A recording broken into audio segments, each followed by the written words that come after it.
Todo aquele que crer em Jesus hoje pode desfrutar também da plenitude da vida eterna. Agora, nós temos uma escritura registada no céu. Cada vez estamos a ter dificuldades em manter a nossa casa ou ter a nossa casa, mas Jesus está a dizer que nós temos uma escritura eterna no céu.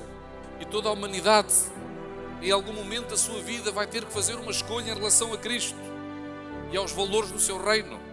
Ou aceitamos ou recusamos. À medida que o grande conflito se aproxima da sua convergência final, do seu epílogo, o inimigo trabalha com duas grandes áreas: o desespero e o excesso de informação.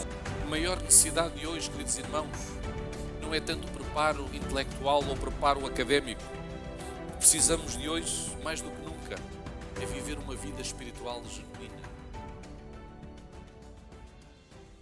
À medida que o grande conflito se aproxima da sua convergência final, do seu epílogo, o inimigo trabalha com duas grandes áreas: o desespero e o excesso de informação.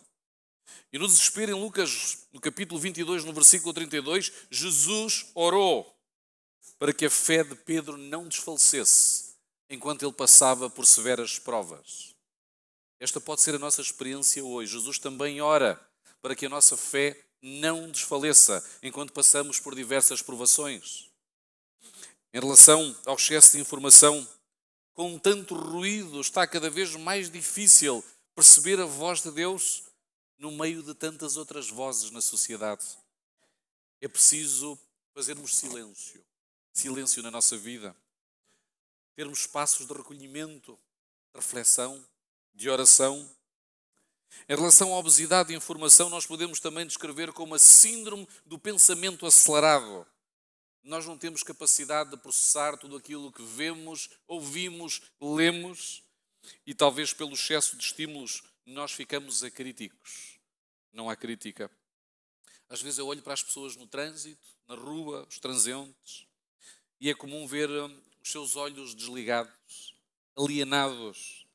Desta forma, facilmente nós seguimos os opinion makers, os fazedores de opinião, tanto na dimensão social como na dimensão espiritual. A propósito da inteligência artificial, alguém dizia que o perigo real não é os computadores começarem a pensar como homens, mas os homens começarem a pensar como computadores. Esse é o grande problema. Nesta ordem de acontecimentos, alguém dizia que apenas temos a capacidade de reter informação das últimas 24 horas.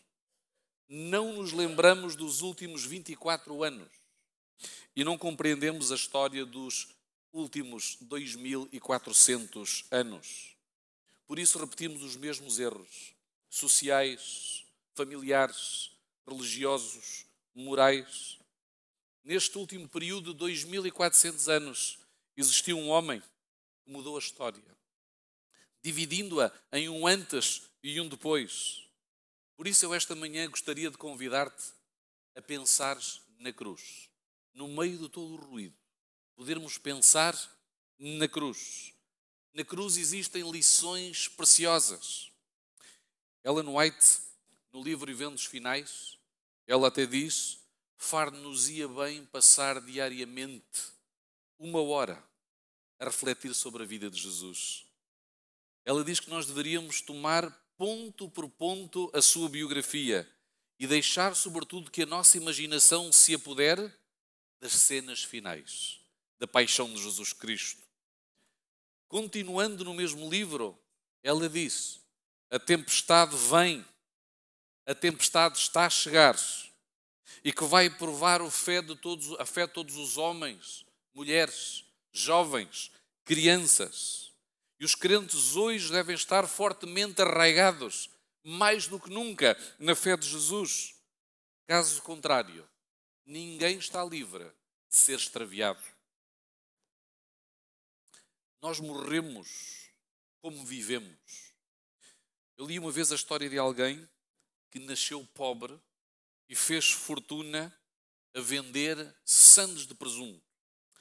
Esta pessoa começou a vender sandes de presunto na rua, em pequenos quiosques, até conseguir o primeiro local fixo de venda. Finalmente estabeleceu uma cadeia de restauração, um franchising. Quando morreu, tinha mais de 100 restaurantes. Tornou-se milionário a vender sandes de presuntos e depois diversificou a sua oferta gastronómica. A verdade é que quando esta pessoa morreu, um dia ficou doente, as suas últimas palavras foram: por favor, cortem o presunto bem fino. Foi as últimas palavras deste cavalheiro. A vida deste homem girou em torno do presunto e finalmente morreu a pensar no assunto. Mas nós sabemos que a vida de Jesus foi completamente diferente. A sua vida foi uma vida de entrega, uma vida de humildade. E ele morreu da forma que viveu. Queira Deus, quando cheguemos também ao final da nossa experiência, as nossas palavras, as nossas atitudes revelem aquilo que Deus representou na nossa vida. Pensando na cruz, porque este é o nosso exercício esta manhã, retirando lições preciosas. A sexta e a penúltima palavra que Jesus emitiu quando estava na cruz foi: está consumado. Está consumado.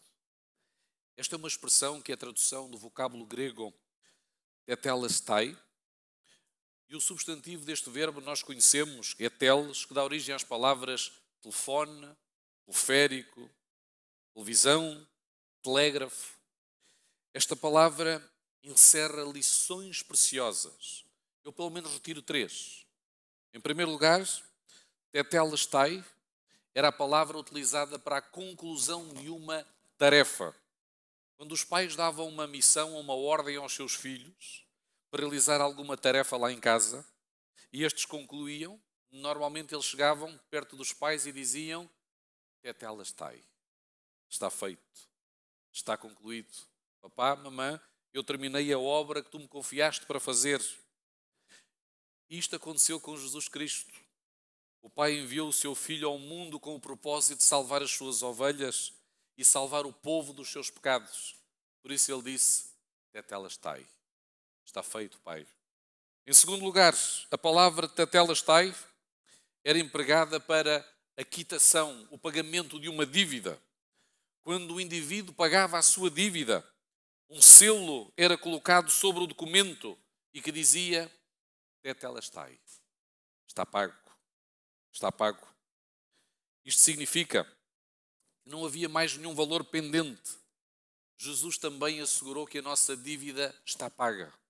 Nós fomos justificados. Podemos ter paz com Deus em relação ao nosso passado, porque às vezes nós vivemos a sentir-nos culpados. Temos também acesso à graça de Deus no presente e podemos viver a expectativa da glória futura. Terceiro e último significado, tetelestai, era a palavra utilizada para a escritura de uma propriedade. Quando o indivíduo comprava uma propriedade, recebia a escritura com o termo tetelestai. Todo aquele que crer em Jesus hoje pode desfrutar também da plenitude da vida eterna. Agora, nós temos uma escritura registada no céu. E cada vez estamos a ter dificuldades em manter a nossa casa ou ter a nossa casa, mas Jesus está a dizer que nós temos uma escritura eterna no céu. Continuemos a pensar na cruz. Continuemos a pensar na cruz. Imaginem Jesus falando para o Pai: está consumado, está feito, a minha missão concluiu-se. Por isso a importância de pensarmos naquilo que se passou nos últimos 2400 anos, porque há um evento que está profundamente relacionado connosco. 3 homens encontram-se com Jesus. O primeiro encontra-o a caminho do Calvário. O segundo, quando Jesus está pendurado na cruz.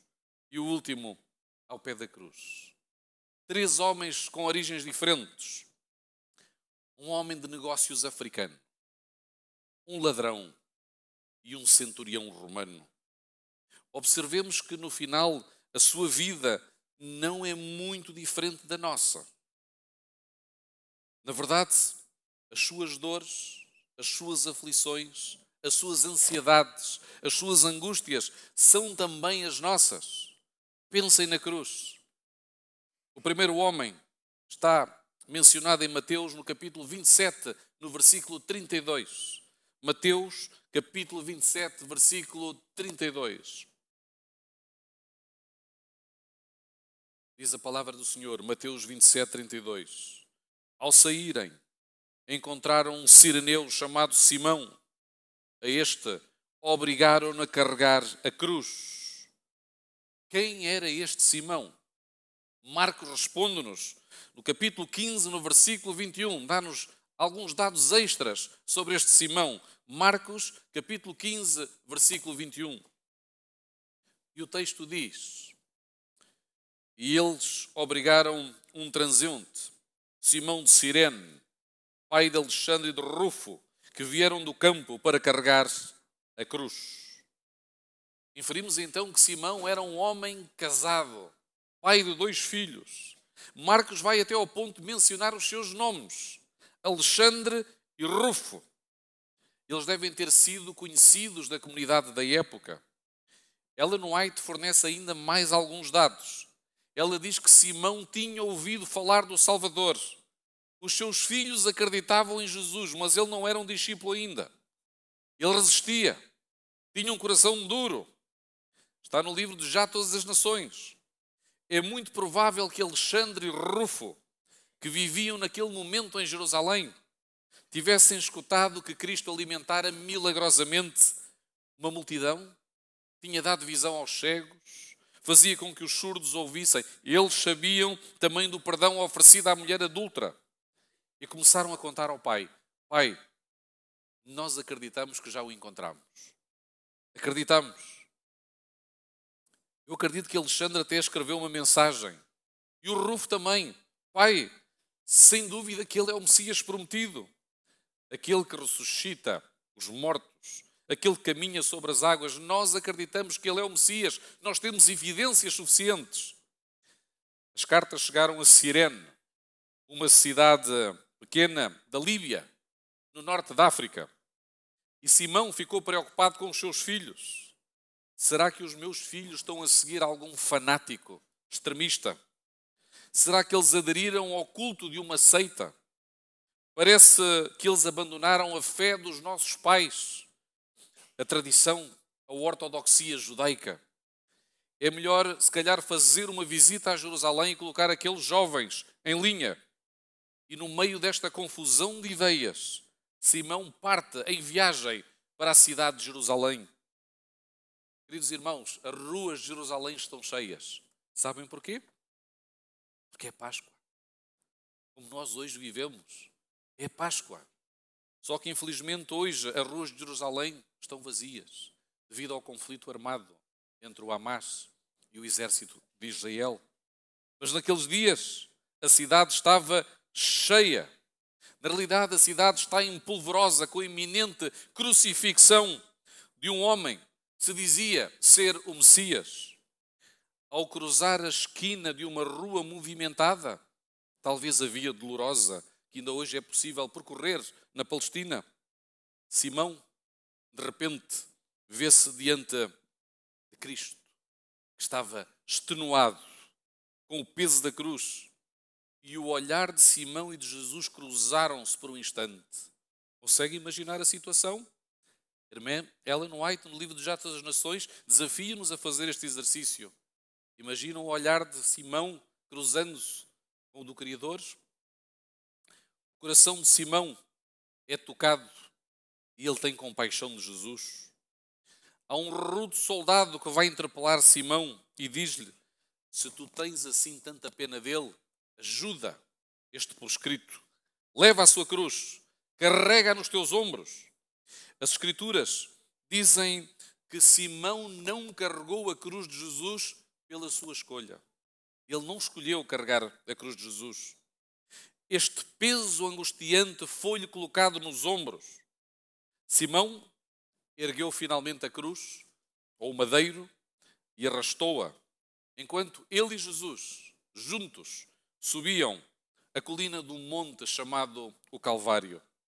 Eu imagino que as farpas de madeira estavam a rasgar também os ombros de Simão, o cireneu. É muito provável que Jesus, naquele momento, com a cara ensanguentada, tenha sorrido para Simão e agradeceu-lhe por essa preciosa ajuda. Simão encontrou Jesus naquele dia, enquanto carregava um dos fardos mais pesados da sua vida. Mas essa carga, queridos irmãos, torna-se uma bênção. Na verdade, torna-se uma ponte para encontrar a Deus. Às vezes, as cargas mais pesadas que nós transportamos na vida são exatamente esse vínculo que será ativado para nos ligarmos a Deus. Será que esta manhã existe aqui alguém que também carrega um fardo pesado? Problemas no trabalho? Talvez o fardo de um horário de trabalho que nos mantém constantemente cansados, esgotados. Talvez carregamos o fardo de um problema de saúde nos nossos ombros. Se calhar os estudos não estão a correr como esperarias. Se calhar a vivência na minha família não é aquela que nós idealizamos. A nossa fé, se calhar, está fraca. Será que achamos difícil guardar o dia de sábado enquanto procuramos outros objetivos profissionais? Às vezes sentimos-nos desanimados, solitários, desapontados. Provavelmente esta manhã também estamos a carregar uma cruz. Carreguem-na com dignidade, como fez Simão. Encarem-na como uma oportunidade, porque as cruzes muitas vezes podem tornar-se uma bênção, sobretudo se Jesus estiver perto de nós. Ele pode dar significado às cruzes que estamos a transportar. As nossas tribulações podem transformar-se em triunfos, aproximando-nos mais de Deus. É porque é na dor que nós encontramos o poder de Cristo de uma forma muito, muito especial. Naquele momento, enquanto Simão carregava a sua cruz, Jesus caminhava ao seu lado. Nunca nos esqueçamos disto. No momento em que carregamos a nossa cruz, Jesus caminha ao nosso lado. Por isso, 1 de Pedro, no capítulo 5 e no versículo 7, nós sabemos, ele faz-nos um convite: lançai sobre ele toda a vossa ansiedade, porque ele tem cuidado de vós. Continuamos a pensar na cruz. Entretanto, Jesus chegou à cruz e foi colocado entre dois ladrões. Na verdade, os dois ladrões representam toda a humanidade, não são eles. Somos nós que aqui estamos. E toda a humanidade, em algum momento da sua vida, vai ter que fazer uma escolha em relação a Cristo e aos valores do seu reino. Ou aceitamos ou recusamos. Mas nós vemos um dos ladrões dizendo, em Lucas 23:39, se tu és o Cristo, salva-te a ti mesmo e a nós. Queridos irmãos, este ladrão só pensa no presente, só pensa naquilo que é temporal. A conversa dele é temporal. Mas o outro ladrão pensa na eternidade. Enquanto um dos ladrões goza com Cristo, o outro diz, em Lucas 23:42, lembra-te de mim quando entrares no teu reino. Ora, este ladrão não aceitou apenas Jesus Cristo como seu Salvador. Ele aceitou Jesus Cristo como seu Rei. Por isso a utilização da palavra reino. Quando nós aceitamos Cristo como nosso Salvador, estamos a aceitar o perdão pelos nossos pecados, mas isso é insuficiente. No percurso da santificação, também devemos aceitar Jesus Cristo como nosso Rei, para que Ele tenha poder sobre o pecado na nossa vida. Senão nós vamos sair da presença de Deus derrotados. Ele aceitou como Rei. Este ladrão, quem era? Obviamente que não era romano. Se ele fosse cidadão romano, não teria sido executado pela pena máxima da cruz. Aquele ladrão com certeza que deveria ser judeu. De facto, o Espírito de Profecia, no livro de Já Todas as Nações, fornece alguns detalhes interessantes. Provavelmente, ele era um seguidor de Barrabás. Barrabás era um falso Messias, era um gangster que lutava pela força física e pela força das armas para ter a independência da Palestina. Eu imagino que este ladrão tenha crescido num lar judaico que respeitava as noites de sexta-feira, respeitava o sábado bíblico. Possivelmente, quando jovem, ele frequentava a sinagoga, ele ia ao templo. A sua dieta era rigorosa. Ele abstia-se de comer carne de porco, carnes imundas, bebidas alcoólicas, e também ele esperava o Messias, o primeiro advento. Hoje nós diríamos, seria um adventista do sétimo dia. O principal problema deste ladrão era o seu descuido espiritual. Crescer num ambiente espiritual ou religioso não é garantia que vamos permanecer sempre nele. Pode nos ajudar, mas não é garantia. E o descuido espiritual comprometeu a uma vida de pecado. Ele foi fazendo concessões progressivamente até que se afastou de Jesus. O autor Charles Swindoll, o seu livro Intimidade com Deus, ele conta uma experiência real que viveu na sua vida. Ele foi convidado para apresentar uma palestra a um grupo de pastores.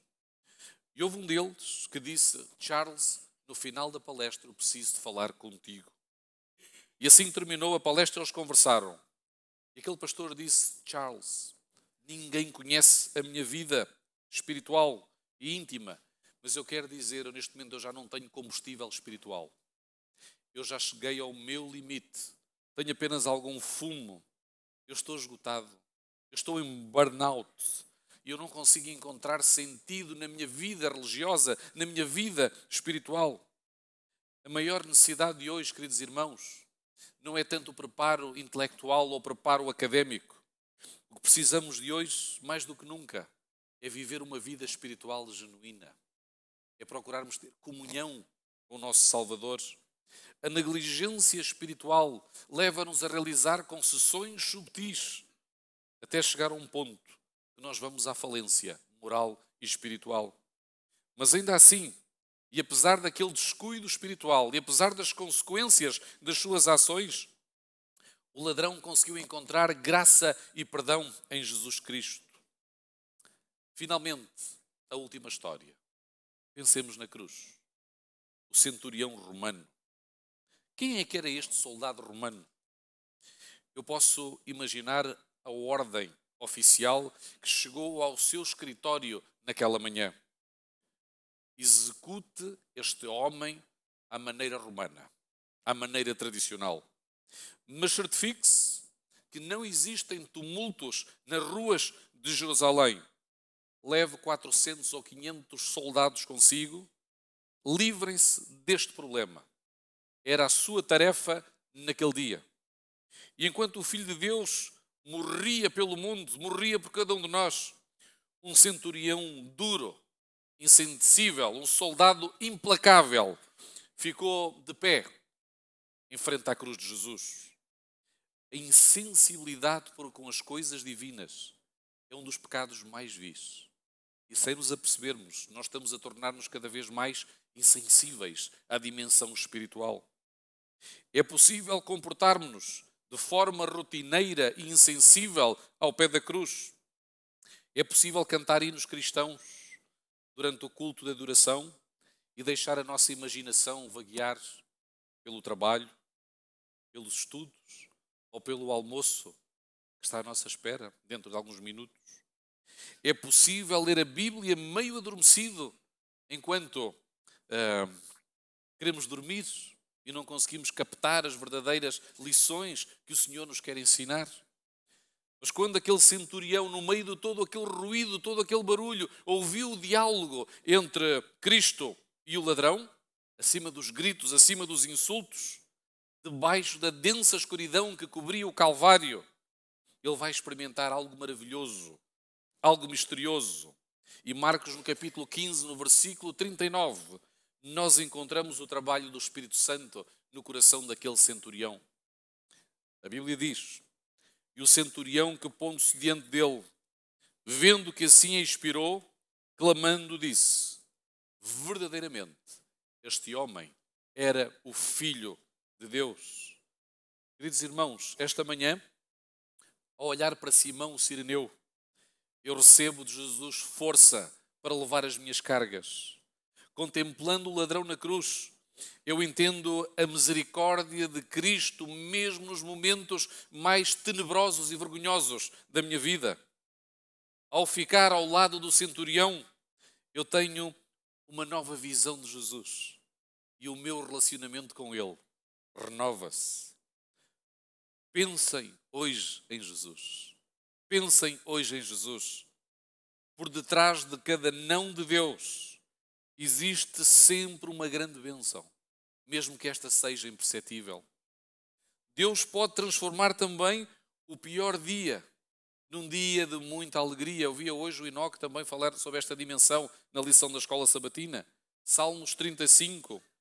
O choro pode durar uma noite, mas a alegria vem pela manhã. Salmos 35. Enquanto esperamos, também, queridos irmãos, existe uma experiência de transformação silenciosa. Eu até vou dizer dolorosa por vezes, em cada um de nós, operada pelo Espírito de Deus para desenvolvermos um caráter cristão que um dia vai herdar a eternidade. Pensem nas cenas do Calvário. Jesus hoje continua a dispensar os ministérios infindáveis da sua graça para que possamos ter acesso à salvação. Que esta manhã possamos responder positivamente a esta iniciativa salvífica e vão ver que vale a pena carregar a cruz ao lado de Jesus.